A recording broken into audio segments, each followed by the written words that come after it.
Hi friends, నమస్తే అండి. Municipality వాళ్ళు మా ఇంటి ముందు ఉన్న ఈ ఫ్లాట్లో చెత్త మొత్తాన్ని శుభ్రం చేస్తున్నారు. కాలువ దాటిచ్చి మరి ఎందుకని అనుకున్నా, ఫ్లాట్ ఓనర్స్ ఎక్కడో ఉంటారు, ఇక్కడ వచ్చేసి రేటు పెరిగేదాకా చూసుకుంటారు. చెట్లు మొలిచినా ఏం మొలిచినా పట్టించుకోరు. మున్సిపాలిటీ వాళ్ళు చేసే ప్లాన్ ఏంటంటే, వాళ్ళకి ఫోన్ చేసి చెప్తారు, చెప్పేసి ఇక్కడ మొత్తం జేసీబీ తీసుకొచ్చేసి ఆ ఫ్లాట్ మొత్తం నీట్గా వీళ్ళే క్లీన్ చేపిస్తారు. క్లీన్ చేసేటప్పుడు మీటర్ రీడింగ్ ఎంత ఉందో ఈ జేసీబీ స్టార్ట్ చేసేటప్పుడు ఫోటో తీసి, మళ్ళీ ఎండింగ్ అయిన తర్వాత ఫోటో తీసి అవర్స్కి ఇంత చొప్పున రేట్ వేస్తారు. రేట్ వేసేసి ఈ మున్సిపాలిటీ ట్యాక్స్ కట్టేటప్పుడు కానీ, ఇంకా మిగతా ఈ పర్మిషన్ అప్పుడు కానీ వీటికి సంబంధించిన బిల్లు వాళ్ళ ముందు పెడతారు.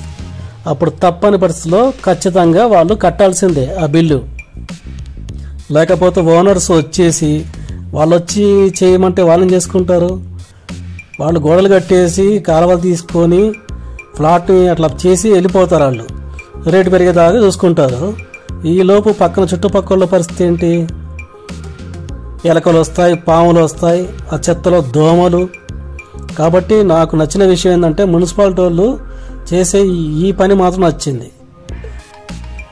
శుభ్రం చేస్తారు, బిల్లు పంపిస్తారు, బిల్లు కట్టాల్సిందే ఖచ్చితంగా. ఈ ప్లాన్ బాగా నచ్చింది ఫ్రెండ్స్.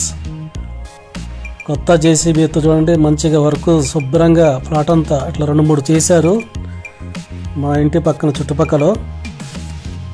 లేకపోతే ఈ వర్షాకాలం దోమల బెడద బాగా శుభ్రం చేసి ఆ కుప్పాడ పడేసి తెల్లవారుజామున మున్సిపల్ ట్రాక్టర్ వచ్చేసి తీసుకొని వెళ్ళిపోతుంది.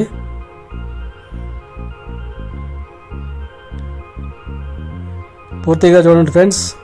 Thank you. వీడియో నచ్చితే లైక్ చేయండి, సబ్స్క్రైబ్ చేసుకోండి. మీ పరిసరాలను శుభ్రంగా ఉంచుకోండి ఫ్రెండ్స్. Thank you.